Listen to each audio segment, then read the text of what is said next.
자, 여우밤으로 이어가겠습니다. 문득 이혜리 앵커가 참 그리워지는 하루입니다. 빨리 오셔서 이 자리를 좀 여러분과 함께 해주셨으면 좋겠다. 이렇게 생각하시는 분들도 많으실 텐데요. 어쩔 수 없습니다. 오늘도 저와 함께 해주셔야 되겠고요. 한양증권 전소연구원 그리고 우리투자증권 정재훈 대리와 함께 하겠습니다. 안녕하세요. 안녕하세요. 예, 안녕하십니까. 오늘 마냥 즐거워할 수밖에 할 수는 없는 것이 너무 상승분을 빼서요. 좀 우리가 전략도 세워보고 전망도 좀 나눠보고 해야 되는데 오늘 주제 먼저 해보고 오도록 하겠습니다.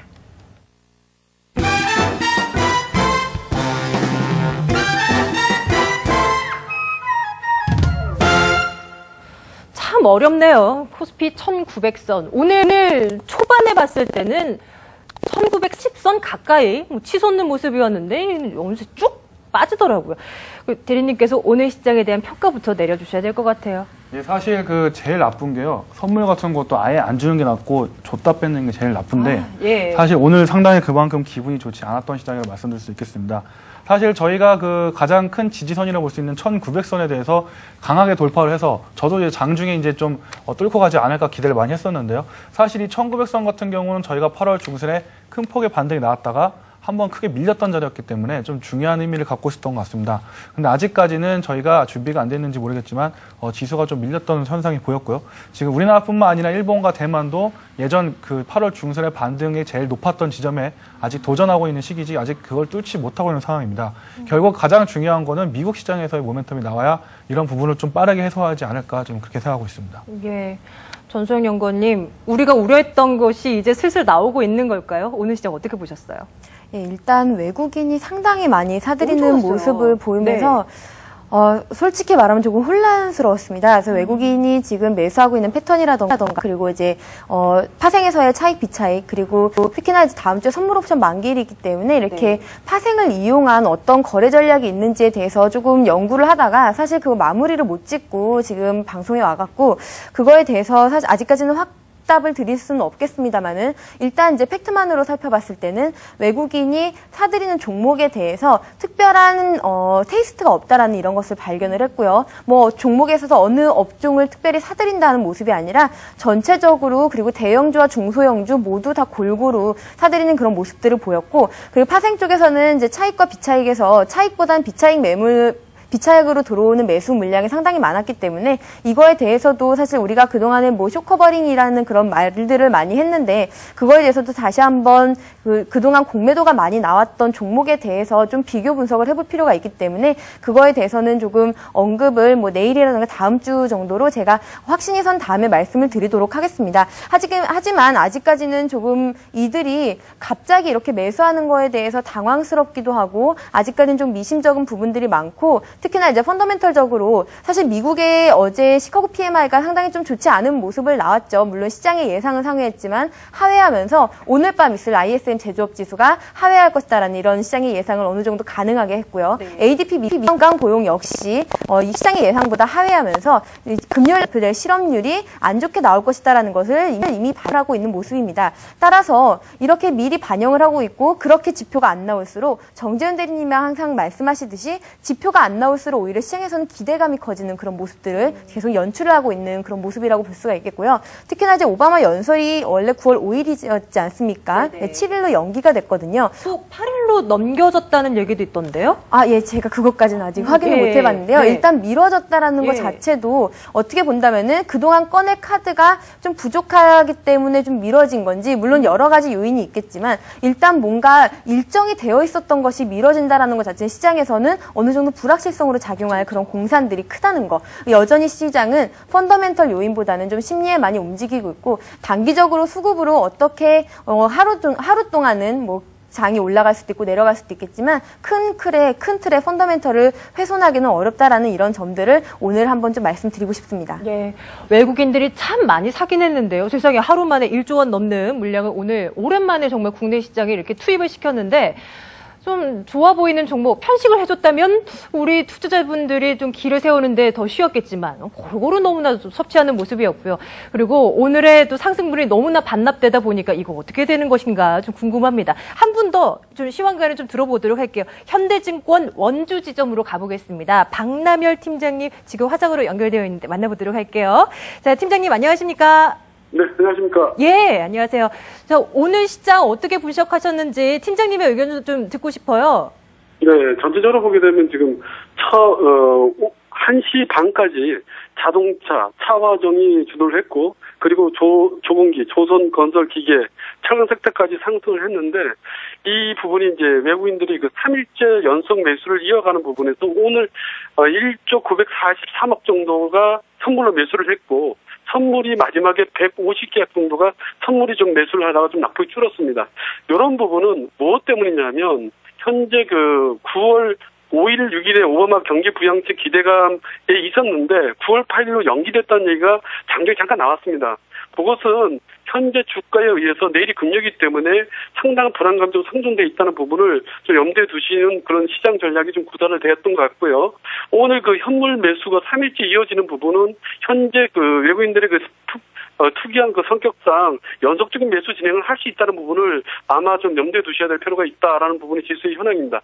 단지 우리가 이제 그 오늘 지수 급등이 뭐냐면 다음 주 그 미국의 그 벼락 오바마 대통령이 그 경기 부양책 발표의 내용에 철도하고 도로, 건설 모든이 그런 어떤 그 샤크 투자 확대에 대한 어떤 그런 부분에 대한 발표의 어떤 기초안을 만들었다는 얘기가 나왔습니다.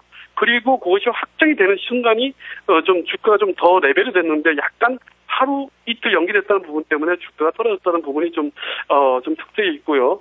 지금 현재 지수는 보게 되면 오늘 변동폭이 47포인트 정도 변동을 했습니다. 그러니까 웬만한 그 개인 투자자들은 좀 많이 좀 수익, 매도 쪽으로 좀 아침부터 계속 진행을 했고, 기관 역시도. 하지만 외국인들은, 다른 어떤 생각에 의해서 좀 더 강화시켰다는 부분을 아마 주가의 어떤 오늘의 핵심 포인트로 잡아볼 수 있지 않나, 이런 생각이 듭니다. 예, 시장에 대한 전반적인 얘기도 나눠봤습니다. 이제는 구체적인 전략 좀 짜보도록 할게요. 다음 이슈 보겠습니다.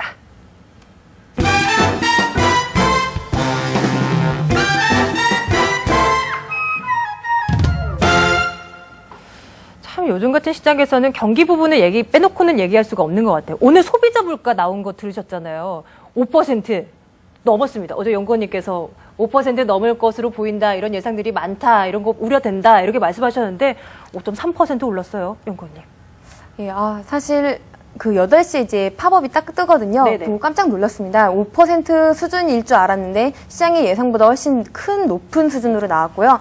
특히나 이제 이번에 그 소비자 물가가 사실 이제 작년 8월 달이 2.6%였고, 그리고 작년 9월이 3.6%로 급등을 했습니다. 네네. 이 영향에 의해서 이제 시장에서는 채권 시장 내에서는 일단 9월 달 소비자 물가는 전년 동월 대비는 좀 4% 수준까지 하락할 것이다라는 이런 시각들을 갖고 있었는데요. 실제로 이제 이런 것들을 살펴보면 사실 이 현재 물가 상황이 녹록치 않다라는 것을 확인할 수가 있습니다.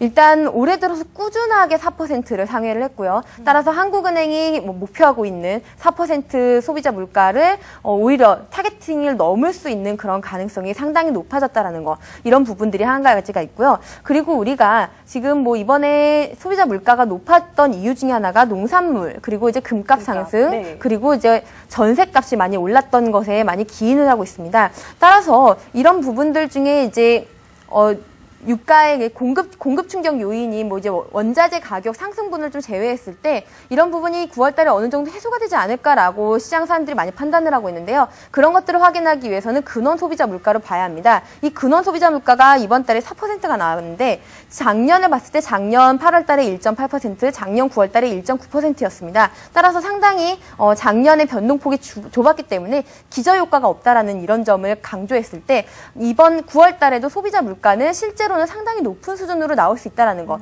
수치상으로는 낮아질 수 있지만 우리가 이 내면을 들여다봤을 때 물가는 계속해서 높은 수준을 유지할 가능성이 높다라는 이런 리스크 요인이 있습니다. 우리가 인플레이션을 구분할 때 수요 압력, 그리고 공급 압력, 임금 압력, 인플레이션, 이렇게 세 종류로 구분을 하고 있는데요. 가장 위험한 부분이 임금 상승에 의한 인플레이션입니다. 이것들은 수요를 견인하는 인플레이션에 후행적으로 따라오게 되는데요. 지금 우리가 근원 소비자 물가라고 이야기하는 것은 이 수요 압력 인플레이션에 의한 것이기 때문에 때문에 이런 것들을 통화 정책으로 상당히 잘 다스려야 하지만 우리가 이제 알다시피 현재 어제 나왔던 생산자 물가가 상당히 좋지 않게 나오고 이렇게 경기라던가 가계부채 문제들이 산재해 있는 상황에서 통화량을 물가 상승으로 조절한다라는 것은 어떻게 보면 한국은행에서도 상당히 어려운 부분일 수 있기 때문에 네. 이런 부분들을 좀 조심하셔야겠고요. 우리가 가장 중요하게 생각하는 것은 이런 인플레이션이 주가에 어떤 영향을 미치냐일 것 같아요.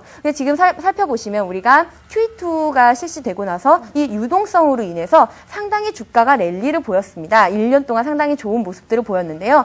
이렇게 되면서 인플레이션도 어느 정도 조장이 됐었고 이제 다시 한번 이런 인플레이션을 QE3를 통해서 다시 한번 경기를 부양하려는 이런 의지들을 나타내고 있지만 QE3가 어려운 부분이 사실은 인플레이션 압력 때문인 거고요.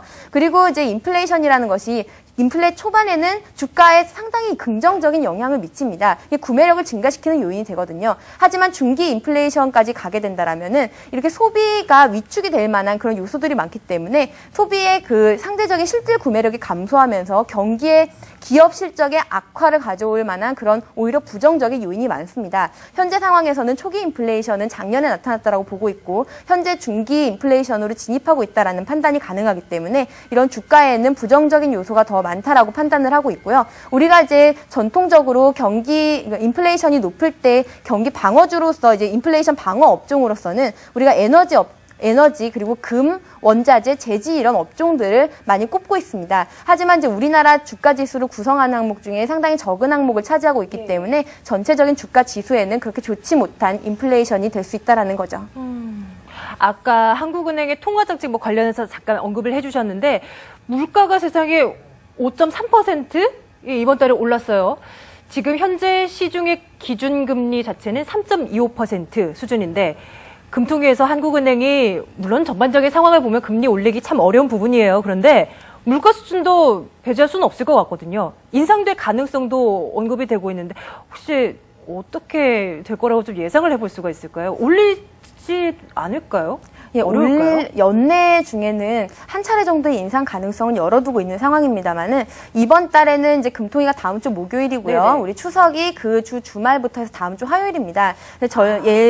전통적으로 이제 명절이 있는 월에는 기준금리를 올리지 않는 것이 거의 관례적이었고 예외적으로 이제 이번 올 초에 한 번 있었습니다. 따라서 이번 추석에는 사실 물가가 상당히 높지만 기준금리를 올리면서 통화량을 흡수할 이런 가능성은 상당히 낮게 보고 있는 상황이고 그러기에는 대외 압력도 상당히 높다라는 것을 확인할 수가 있겠습니다. 대리님도 한 말씀 해주세요. 물가 관련해서요. 예, 사실 그 물가가 5.3%라면 좀 말이 안 되는 수치고요.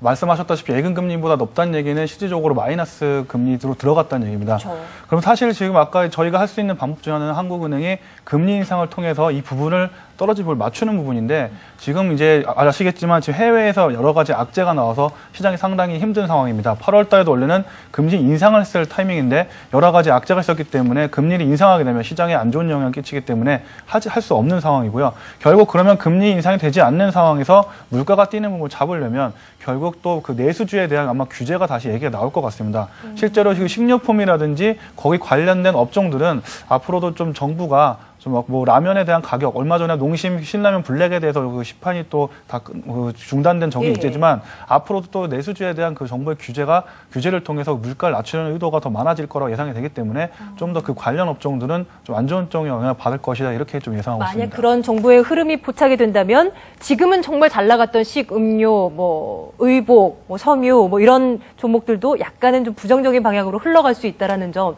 또 여러분들도 함께 참고를 해주시면 좋을 것 같아요. 이번에는 중국 쪽으로 좀 넘어가 보도록 하겠습니다. 우리나라에서만 그 물가 압박 나오고 있는 것이 아니라 주변국들에 나오고 있는 그런 발표되고 있는 경제지표 움직임도 그렇게 좋지만은 않습니다. 중국에서 PMI 지수 나왔잖아요. 이 부분 좀 체크해 주세요, 대리님. 사실 그 중국의 정확한 타이밍을 예측하는 건 상당히 어렵다고 생각이 들겠습니다. 그 중국이란 나라는 아무래도 공산당 일당 독재 체제로 그 이제 지배를 하는 나라인데 사실 이 그 공산당 같은 경우는 상당히 저희가 예상했던 타이밍보다 훨씬 더 그 선제적인 정책을 쓰는 경우가 많습니다. 그래서 저 같은 경우는 5월달 이후로 계속해서 중국이 그 긴축 정책을 완화시킬 것이라고 예상을 해왔지만 그 정확한 시기에 대해서는 저도 지금 예측을 하기 어렵다 이렇게 말씀드릴 수 있겠습니다. 하지만 가장 큰 그림을 보자면 결국은 완화로 갈 수밖에 없다는 얘기인데요. 그 이유에 대해서 좀 말씀을 드리면 얼마 전에 지금 오늘 PMI 그가 제조업 관리자 지수가 그 50.9% 그러니까 50을 이상이 넘어가게 되면 시장이 호황을 의미하고요. 그 밑으로 내려가면 불황을 의미하는데 아직 4개월 연속 하락하다가 반등이 나오는 모습을 보였습니다. 이 얘기는 경기에 그런 밀접성이 있기 때문에 긍정적인 영향을 준다고 될 수가 있겠고 실제로 시장에서 이 얘기가 나오고 나서 우리나라 시장이 급반등하는 모습을 좀 보였던 점도 있습니다. 그러면 우리가 다시 돌아가서 생각해 볼게. 중국이 왜 그러면 긴축을 그토록 집착을 하냐에 대해서 생각을 해봐야 됩니다. 중국 정부에 대해서는 인플레이션을 규제하기 위해서 긴축을 한다는 얘기가 있지만 그 이면에는 바로 여러분이 다 아시다시피 부동산 시장이 있습니다. 그러면 부동산 시장을 왜 그렇게 많이 관리를 하냐는 뜻이냐면 결론적으로 지금 중국의 금리 인상이나 긴축을 하게 되면 한머니 자금이 계속해서 중국 내륙으로 들어올 수가 있습니다. 그럼 이 자금들이 무엇을 하느냐? 이 막대한 외국인 자금들이 부동산 시장을 공략하게 될 거고요. 그러면 부동산 가격이 계속해서 올라가게 될 텐데 여기서 문제가 되는 점은 부동산 가격이 올라가기 시작하면 대출 규제가 풀려 있으면 개인들이 그 대출이나 신용을 사용해서 위에 있는 부동산 가격을 살 수 있다는 얘기입니다. 그러면 이 과정에서 외국인들이 한꺼번에 수익을 남기고 그 자금을 철거해서 부동산 시장 가격이 떨어진다면 신용이나 대출 썼던 개인들의 가계 부담이 훨씬 더 커지고 그것들 신용이라는 것이 아시겠지만 더 큰 파급 효과를 초래하기 때문에 이 부분이 가계 부채로 이어지게 되고 상당히 중국 경제에 안 좋은 영향을 끼칠 수가 있습니다. 따라서 이 부분을 조기에 차단하기 위해서 그동안 계속해서 중국 정부가 긴축을 미리 써왔던 것이고요.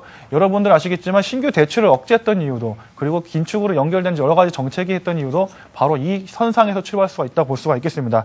그래서 지금 이제 신규 대출이나 베이징 주택 가격 여러 가지 주택 가격 나와 있는 것들 보면 상반기를 피크를 치고 지금 내려가는 모습들을 보이고 있기 때문에 중국 정부의 의도대로 지금 돌아가고 있는 부분을 생각해 볼 때 하반기가 넘어가면 넘어갈수록 긴축 완화 쪽으로 좀 더 트렌드가 옮겨갈 것이다. 그리고 따라서 이런 부분은 중국 시장의 긍정적인 요인으로 앞으로 좀 작용할 것이라고 생각하는 것이 맞는 것 같습니다. 국내 주식 시장에서 중국 관련 주들 좀 여러 개 있잖아요. 그런 종목들은 좀 어떤 시각으로 좀 보면 좋을까요? 연구원님께서 좀 말씀해 주시겠어요? 저는 그 상반기에 상당히 중국 관련 내수주가 호황을 많이 보였고 예, 정지훈 대리님이 추천을 상당히 잘해주셨고 타이밍을 상당히 잘 잡은 그런 모습들을 보였습니다.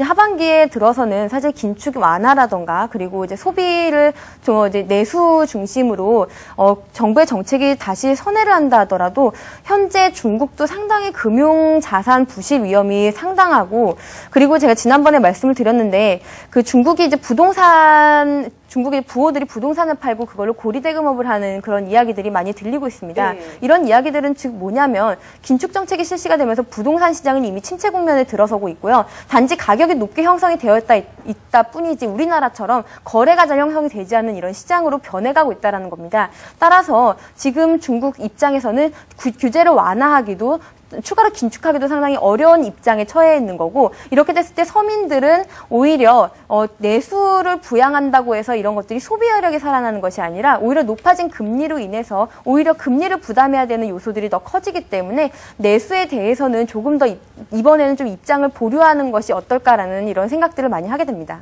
예, 종목별, 업종별 얘기 좀 더 나눠보도록 하겠습니다. 주제 보시죠.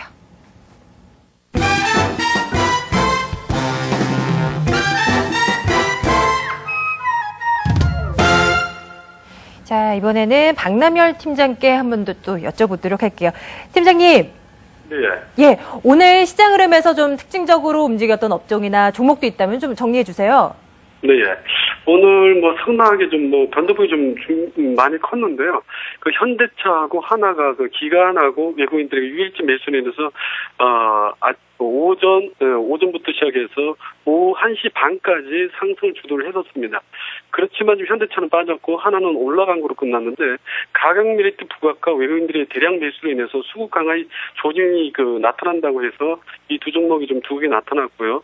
또 하나는 그 두산 인프라코아가 오바마 수혜 기대감에서 폭등에 가까운 강세를 보였는데 이건 역시도 기관과 외국인들이 상당하게 지금 오늘 매수 진행을 했던 것으로 판단하고 있습니다.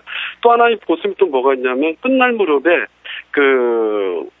현대차에서 그 글로벌 최대 수혜로 예상되는 그 오진 테렉스라는 회사에다가 4,000도급의 그 사출 성향기 성장 모멘트 장착했다 해가지고 현대차에서 지분 투자 의사를 밝혔다는데 그런 부분에서 좀 아직 반응이 없다는 부분 때문에 주가가 좀 빠졌는데 종가에 대량 거래가 이루어지면서 매수가 된 걸 보면 그런 부분을 조금 긍정적으로 봐야 되지 않나 하는 생각이 드는데요. 2분기 사상 최대 실적을 거행한 우진세렉스가 최근에 기관하고 외국인들이 탐방을 통해서 확인한 결과로 인해서 지금 현재 공작 기계 중에서 우진세렉스를 아마 M&A 관련 현대차에서 좀 노리고 있다는 부분이 지금 나타나고 있다는 얘기입니다.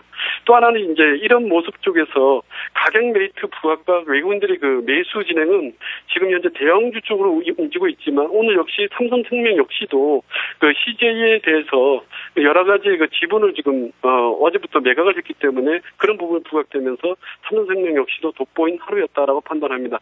개인적으로 만약에 추천드린다면 대형주는 조금 어느 정도까지는 반등이 좀 크게 상승할 때는 좀 차익실을 좀 가져가시고 중소형주 중에서 실적이 수반되었지만 50% 하락했던 가격 메리트 수반되는 기계 섹터에서 한번 노려보십시다라고 좀 말씀드리고요. 저희는 우진 섹터를 한번 추천드리고 싶습니다. 기계 업종도 좀 유망 업종으로 보고 계시는 거고요. 오늘 현대중공업 관련한 이슈가 있더라고요. 이 부분 먼저 좀 체크를 해보겠습니다. 현대중공업 오늘 마감 가격 혹시 보여주실까요? 이게 0.58% 하락으로 이제 마감이 됐네요. 오늘 대부분 지수가 좀 상승분을 대부분 반납하면서 종목들도 상승분 켜다가 또 하락 반전한 종목들이 많은데 이 현대중공업이 드릴십 엔진 시장 진출했다. 이 이슈가 또 호재가 되고 있었더라고요. 현대중공업 부분 연구원님께서 좀 봐주세요. 이 이슈가 어떤 의미를 부여할 수 있는지. 현대중공업에서 드릴십 엔진 시장을 진출한 것이 아니라요. 이제 엄밀하게 말하면은 그 동안에 이제 계속해서 개발을 해왔는데 이번에 상반기에 98개나 수주를 했다고 합니다. 그래서 이런 것들이 현재 이제 우리가 엔진 시장은 거의 이제 해외에서 외주를 받아오는 그런 상황이었는데 현대중공업에서 이제 국내산 엔진이 계속해서 그 점유율을 확장하고 있다라는 그런 의미로 상당히 긍정적인 이슈로 많이 작용을 한 거고요. 그래서 제가 좀 자료를 찾아봤더니 이 엔진 이름이 힘센 엔진입니다. 힘센 엔진? 이름이 힘센 엔진인데요. 2000년부터 개발을 해갖고 양산하기 시작했습니다. 11년이나 된 사실은 이제 현대중공업이 상당히 오랜 기간 동안 공을 들인 이런 분야라고 할 수가 있겠는데요. 이번에 이제 선박용 중형 엔진 시장 점유율이 35%나 국내 글로벌 시장에서 35%나 될 정도로 굉장히 성장을 하고 있고 그리고 이 엔진이 드릴십에서 한 대에 한 8개 정도가 들어간다고 합니다. 따라서 이런 것들을 감안했을 때 점유율을 계속 확대해 나간다는 이런 점이 상당히 긍정적입니다. 근데 이 모멘텀이 현대중공업 주가에 그대로 반영이 되느냐? 그것보다는 오히려 현대중공업 같은 경우는 이제 조선업종들을 계속 살펴봐야 되는데요. 올해 같은 경우는 이제 수주가 상당히 양호했습니다만은 그에 미치지 못하는 영업 실적들이 많이 나왔습니다. 따라서 이런 것들을 좀 확인을 하셔야겠고요. 수주 실적보다는 오히려 수익성을 검증할 만한 이런 시점이라는 그런 판단이 제일 먼저 들고 있습니다. 그리고 현대중공업 같은 경우는 이 경쟁 삼성중공업이라던가 이런 다른 경쟁 업체에 비해서 이 조선업종에 대한 민감도가 상당히 높기 때문에 이 조선업종 외에도 사실 현대중공업이 플랜트도 하고 여러 가지 사업들을 같이 영유하고 있지만 조선 쪽을 바라볼 때는 조선업종의 민감도가 가장 높은 종목이기 때문에 조선업종이 어떻게 움직이는지 한번 체크를 하시면서 접근하시면 좋을 것 같습니다. 네. 현대중공업, 조선 얘기하니까 또 해운주도 빼놓고 갈 수가 없어서요. 대리님께 좀 여쭤볼게요. 해운업종 좀 종목 마감가도 보여주시면 좋겠는데요. 오늘 많이 올랐더라고요. 관련주들 보니까 STX 페노션은 3.6%, 한진해운 4% 넘게 올랐는데 BDI 지수 급등한 것이 또 호재가 됐어요. 해운주들 앞으로 흐름은 어떨까요? 사실 너무 안 좋았잖아요. 네, 사실 제가 먼저 말씀드렸는데 죄송하고요. 사실 해운주를 저희가 생각할 때 딱 두 가지로 분류를 나누고 시작해야 될 것 같습니다. 여러분들이 해운자가 붙는다고 해서 다 똑같은 회사로 착각하신 경우가 많은데요. 한진해운과 STX 페노션 같은 경우 그래도 이분법적으로 나눠야 되는데요. 한진해운 같은 경우는 저희가 특히 알고 있는 컨테이너에 완성품을 실어서 IT 제품이나 여러 가지 완성품을 싣고 배로 나르는 걸 이제 그런 회사를 하는 거고요. 그 STX 페노션 같은 경우는 벌크선이라고 해서 이렇게 안에가 그릇처럼 파인 거기에다가 여러 가지 철광석이나 이런 원자재를 실어 나르는 배입니다. 따라서 그 BDI 지수라는 것은 발틱해안 운임 지수로서 그런 철강석이라든지 원자재 쪽 관련된 배와 관련된 그런 지수이기 때문에 한진해운과는 조금 다르다 이렇게 말씀을 드릴 수가 있겠습니다. 한진해운 같은 경우는 근본적으로 상승하기 위해서는 미국의 경기와 상당히 밀접하다고 봐야겠는데요. 그 이유는 미국이 소비를 해줄 때 완성품을 갖다가 미국으로 실어나는 횟수가 더 늘어날 수가 있기 때문에 한진해운의 그런 업황과 맞아 떨어지는 부분이고요. 그래서 따라서 BDI 지수가 올라간다고 해서 한진해운이 앞으로 계속해서 상승할 것이다 이런 식의 사고방식보다는 일시적으로 BDI 얘기가 나오니까 그냥 해운이라는 이름이 붙었기 때문에 네. 그리고 저가 메리트가 있었기 때문에 올라간다 이렇게 생각하시는 것이 맞는 것 같고요. 다만 한 가지 확실한 것은 BDI 지수가 1600을 넘어갔습니다. 이 얘기는 바닥에서 지금 올라오는 상승 속도가 상당히 빠르다는 것이고요. 경기가 만약에 지금 더블 DB라는 얘기가 많이 들리고 있는데 더블 DB에 들어가는 그런 과정이라면 이런 원자재 그 수요라든지 이런 부분이 올라갈 수가 없습니다. 따라서 경기가 지금 바닥이 아니라는 것을 지금 BDI 지수가 반등을 통해서 보여주고 있기 때문에 적어도 STX 페노션에 대한 부분은 조금 긍정적으로 접근하셔도 될 것 같고요. 여기다 또 한 가지 STX 그룹주 같은 경우는 얼마 전까지 공매도로 인해서 상당히 고생을 했던 그런 그룹주 중에 하나이기 때문에 쇼커버링에 대한 부분도 플러스 알파로 좀 기대해 보시는 걸로 좋을 것 같습니다. 그리고 이 BDI 지수와 관련해서 한 가지 코멘트를 드리자면요. 네네. 이 원자재를 실어 나르는 배이지 않습니까? 따라서 이 원자재 가격에 상당한 영향을 받게 되는데요. 이 원자재 가격이 인플레이션이 상당할 경우에 원자재 가격이 같이 올라가기 때문에 이런 것들을 어느 정도 커버하기 위한 선수요가 좀 나타났을 가능성이 있다라는 점, 그거 하나도 좀 함께 참고하셨으면 좋겠습니다. 예. 자, 이번 주 다음 주제로 넘어가도록 하겠습니다. 화면으로 보시죠.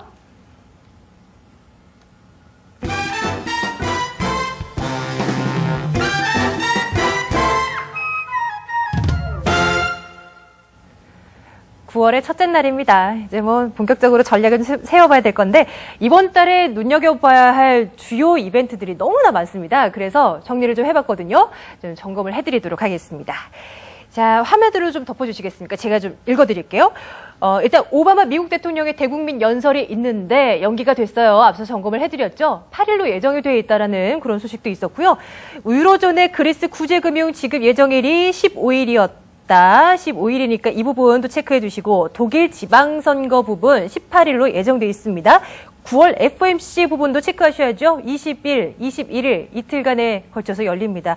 정말 너무나 체크해야 될 부분이 많은데 자, 전략 좀 세워주시죠. 연구원님부터 시작할까요? 네, 일단 이벤트들은 이제 여러분이 다 알고 있기 때문에 이 부분도 시장 가격에 어느 정도 반영이 되어 있다라고 볼 수가 있겠습니다. 가장 중요한 것들은 이 이벤트가 펀더멘털에 어떤 영향을 주느냐인데요. 현재 글로벌 펀더멘털이 상당히 좋지 않은 모습들을 보이고 있기 때문에 이런 부분 계속해서 주가에 오히려 긍정적인 기대감보다는 이제 펀더멘털을 계속 확인하면서 나아갈 때라고 판단이 가능하겠고요. 우리나라 같은 경우도 이제 8월달 무역 수지가 흑자는 됐지만 올해 들어 가장 최저치 수준을 나타냈고, 그리고 이제 미국과 중국 얘기, 뭐 유럽 얘기 상당히 많이 아시겠지만 일본 같은 경우도 지금 재정 적자가 심각한 수준이 아니라 거의 너무 미국만큼이나 패닉 상태일 정도로 상당히 많습니다. 이런 부분들도 지금 글로벌리 너무 상황들이 사실은 좋지 않은 모습들을 보이고 있기 때문에 저는 그런 부분들이 좀 위험하다라고 판단을 하고 있고, 증시는 물론 단기적으로 수급을 먹고 살지만 중기적으로는 펀더멘털 상으로 움직이기 때문에 이런 부분들도